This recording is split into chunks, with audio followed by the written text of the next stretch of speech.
1,00,000 रुपए। मालूम है उस 1,00,000 की क्या कीमत थी? उस जमाने में एक बकरी 8 आने की मिल जाया करती थी। जिस जमाने में एक बकरी की कीमत 8 आने हुआ करती थी, उस जमाने में उन्होंने 1,00,000 चंदा दिया है और अपने एक फर्जंद को पेश किया है कि सैयद साहब, जहां आप शहीद हो जाएंगे वहीं मेरा लड़का भी शहीद होगा। इस तरह से पूरे हिंदुस्तान में दौरा हुआ है। क्योंकि वक्त बहुत कम है, मुझे बहुत ख़ास बात आखिर में कहना है। ये चलते हुए गए हैं और फिर जाकर के दौरा करते करते बिलाखिर 1831 में सैयद अहमद शहीद रायबरेलवी, शाह इस्माइल शहीद, मौलाना अब्दुल हई बुढ़ानवी और बड़े बड़े उलमा बालाकोट की पहाड़ी पर शहीद हो गए। लिहाजा मैं उन लोगों से कहता हूँ जो मुसलमानों के किरदार को फरामोश करना चाहते हैं कि तुम मुसलमानों की तारीख को किताबों से निकाल सकते हो, निसाब से निकाल सकते हो, इंटर की तालीम से निकाल सकते हो, यूनिवर्सिटी से निकाल सकते हो, लेकिन जाओ खुदाए पाक की कसम बालाकोट की पहाड़ी पर जाओ, वहां की मिट्टी उठाओगे, मुसलमानों की लहू की खुशबू आएगी। ये हमारा किरदार है। उसके बाद फिर उलमा लगे रहे। बिलाखिर 1857 में हिंदुस्तान में पूरे मुल्क में जगह जगह आज़ादी की जंग लड़ी और हमारे बुजुर्गों ने जो दारुल देवबंद के बानी हैं, हुज्जतुल इस्लाम मौलाना मोहम्मद कासिम नानावी रहमतुल्लाह अलैह, मौलाना रशीद अहमद गंगोही रहमतुल्लाह अलैह, हाजी इमदादुल्लाह मुहाजिर मक्की रहमतुल्लाह, ये तीनों हजरात भी बाकायदे शामली के मैदान में शरीक रहे और वारंट जारी हुआ है मौलाना कासिम नानावी के खिलाफ। एक शख्स आया है पुलिस पकड़ने के लिए मौलाना कासिम नानावी को, और वो उसी जगह देवबंद में आया है, छत्ते की मस्जिद में मौलाना कासिम साहब से डायरेक्ट सवाल करता है, मौलवी कासिम को देखे हो? मौलवी कासिम कहाँ है?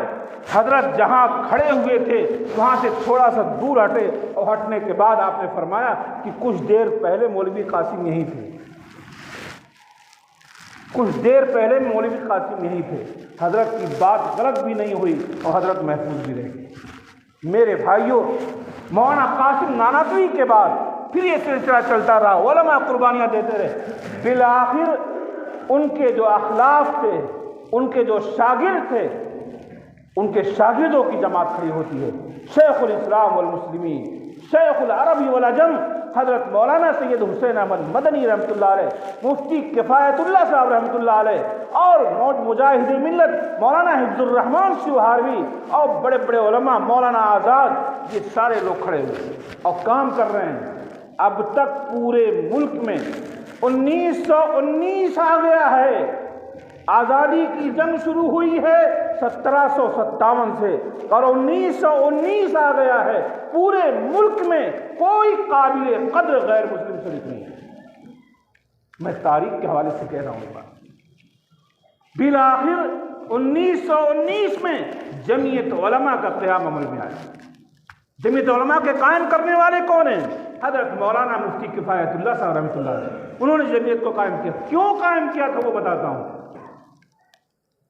हजरत शेखुल हिंद मौलाना महमूद हसन देवबंदी रहमतुल्लाह ताला अलैह माल्टा में बंद थे जेल में, वहाँ से छूट करके आए हैं तो बम्बई इस्तेक़बाल करने के लिए बहुत सारे लोग गए हैं। इस्तेक़बाल करने वालों में जो लोग थे उनमें से मोहन चंद्र दास, जिनको गांधी कहा जाता है, ये भी इस्तेक़बाल करने में गए थे। तो हज़रत शेखुल हिंद मौलाना महमूद हसन साहब ने फरमाया कि हमने माल्टा की जेल में रहकर के फैसला किया है कि आज़ादी की जो जंग लड़ी जाएगी, हिंदू और मुसलमान दोनों शरीक होंगे और हम किसी हिंदू को कायद बनाएंगे, हिंदू को कायद बनाएंगे, हम आगे बढ़ाएंगे। लोगों ने कहा कि हजरत ये जो मोहन चंद्र दास गांधी जो अफ्रीका में थे वो आए हैं, इनके दिल में भी जज्बा है। हजरत ने कहा कि हम इन्हीं को कायद बनाते हैं। गांधी जी को कायद बना, उनको जो है महात्मा का खिताब। ऐ लोगों, इस बात को याद रखना, गांधी जी को महात्मा का खिताब देने वाला इस मुल्क का कोई हिंदू नहीं है। शेखुल हिंद मौलाना महमूद हसन देवबंदी है जिन्होंने महात्मा गांधी का खिताब दिया। और उसके बाद गांधी जी ने कहा कि मैं कैसे दौरा करूंगा, अगर मैं कायद बन गया पूरे मुल्क में कैसे जाऊंगा। हजरत शेखुल हिंद ने फरमाया कि नहीं दौरा करना पड़ेगा, कायद आप ही रहेंगे, इंतज़ाम मुफ्ती किफ़ायतुल्लाह करेंगे।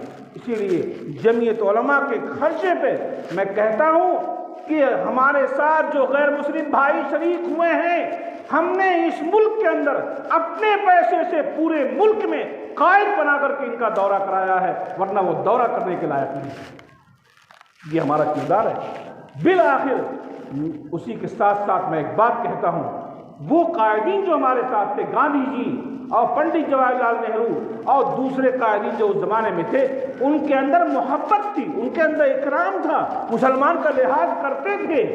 मैं एक वाक़या सुना करके अपनी बात को आगे बढ़ाता हूँ। उन्होंने एक वाक़या पेश आया, यही नैनी जेल इलाहाबाद, वहाँ मौलाना हुसैन अहमद मदनी भी जेल में हैं, मुजाहिद मिल्लत मौलाना हिफ्जुर रहमान सिवहाबी भी जेल में, गांधी जी भी हैं और पंडित जवाहरलाल नेहरू भी हैं, बहुत सारे लोग जेल के अंदर हैं।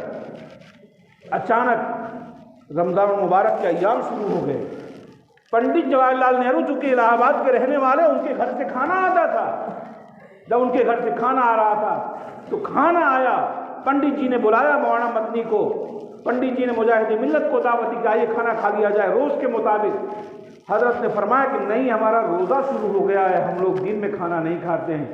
पंडित जवाहरलाल है इस मुल्क के अंदर वो लोग जो तारीख पढ़ना चाहते हैं और इस मुल्क में आज जो नफरत की आग में ढकेलना चाहते हैं, मैं उन लोगों से कहता हूँ, कई लोगों इस मुल्क को नफरत में न बांटो, तुमको कहना हो, तुमको रहना हो तो तुम मौलाना हुसैन अहमद मदनी के अंदाज में नहीं रह सकते, तो पंडित जवाहरलाल नेहरू की सीरत को अख्तियार करो।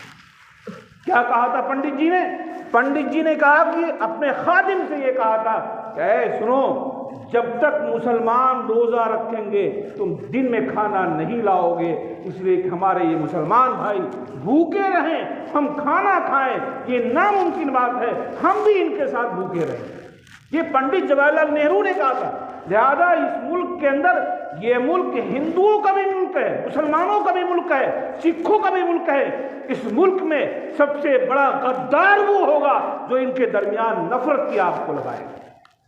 चाहे किसी सिख पे जुल्म होगा तब भी हम उस जुल्म के खिलाफ मैदान में आएंगे, किसी गैर मुस्लिम के ऊपर कोई हाथ उठाएगा उसके लिए भी मैदान में आएंगे। मैं तो कहता हूँ कि इस मुल्क की फिजा ये है कि यहाँ अगर कोई मंदिर टूटे तो मुसलमान खड़े हो जाए उसकी हिफाजत के लिए, कोई मस्जिद टूटे तो हिंदू खड़े हो जाए उसकी हिफाजत के लिए। इस मुल्क का तकाज़ा ये है। और एक बात और याद रखिएगा, इस मुल्क में बसा औकात कोई मुसलमानों को धमकी दे देता है कि कहीं कोई सभा किया और कह दिया कि अब मदरसों को बंद कर देंगे, कोई सभा किया और टोपी वालों को ख़त्म कर देंगे, लुंगी वालों को हटा देंगे।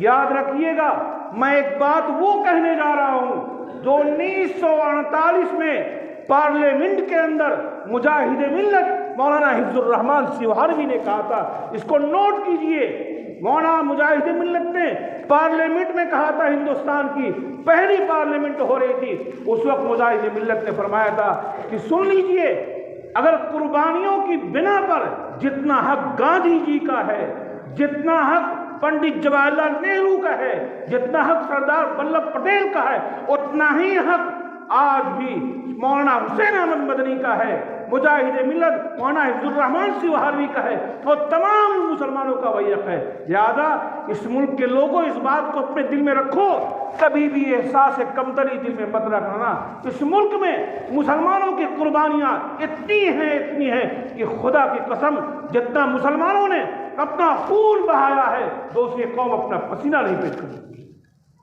लिहाजा हम खुले लफ्जों कहते हैं कि इस मुल्क में जितना हक अगर प्राइम मिनिस्टर मोदी को है और हिंदुस्तान और यूपी के वजीर आला योगी को है, उससे कम आसिफ आजमी को और मौलाना तौफीक कासमी को नहीं है, उससे कम पे हम राजी नहीं। इस मुल्क के अंदर हमारी कुर्बानियाँ हैं। इस मुल्क में हम कोई किराएदार नहीं है कि किराएदार हैं। बहुत से लोग कहते हैं मुसलमानों को निकाल दिया जाएगा। अच्छा साहब, मुसलमानों को ऐसा लगता है जैसे आपके किराया दे रहे थे। मुल्क में किराएदार नहीं है, हिस्सेदार हैं। इस मुल्क में अगर मुसलमान निकलेगा पूरे मुल्क का अमन खत्म हो जाएगा, पूरा मुल्क बर्बाद हो जाएगा।